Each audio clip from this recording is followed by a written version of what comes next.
मैं देहरादून उत्तराखंड से कौशल्या अग्रवाल आज स्वयं को सदीनामा की काव्य संध्या में हिंदी प्रेमियों के बीच पाकर अति प्रसन्न हूँ।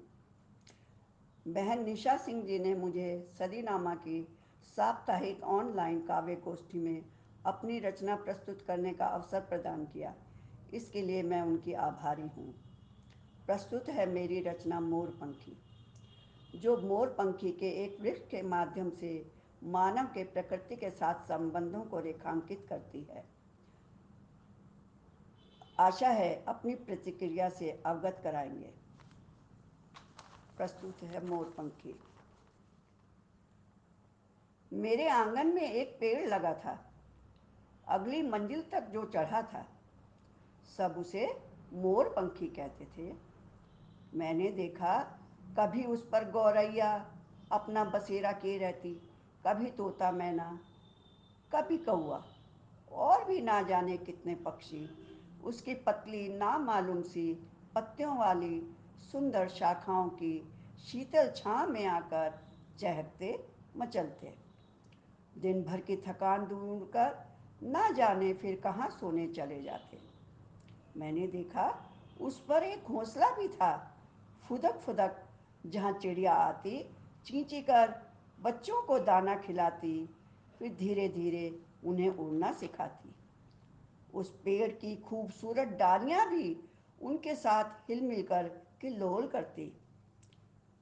संभवतः वे एक दूसरे की भाषा समझते थे।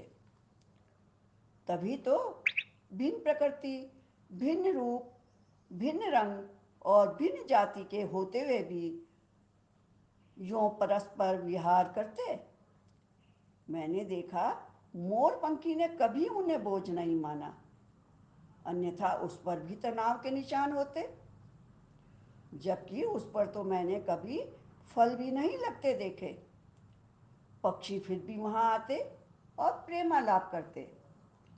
मैंने देखा मेरी नन्ही सी बिटिया भी हरियाली से भरी गुच्छों वाली उसकी सुंदर छोटी छोटी पंखुड़ियां तोड़कर अपनी हर पुस्तक में संवार कर रखती, यह सोचकर कि यह मोर पंखी मानो उसके लिए विद्या और ज्ञान की देवी है।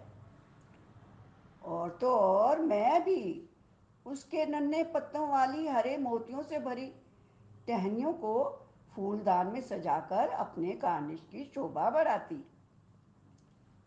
और हम सब भी उसकी छां में चारपाई डाल शीतल पवन का आनंद लिया करते। मैंने देखा मोर पंखी की प्रकृति में कभी कोई अंतर नहीं आया। उसने सदैव सब पर समान स्नेह बरसाया, जबकि उसने कभी किसी से विशेष जल का आग्रह भी नहीं किया। मेघ ने प्रेम से जो उसे दे दिया, उसी को सहर्ष स्वीकार किया।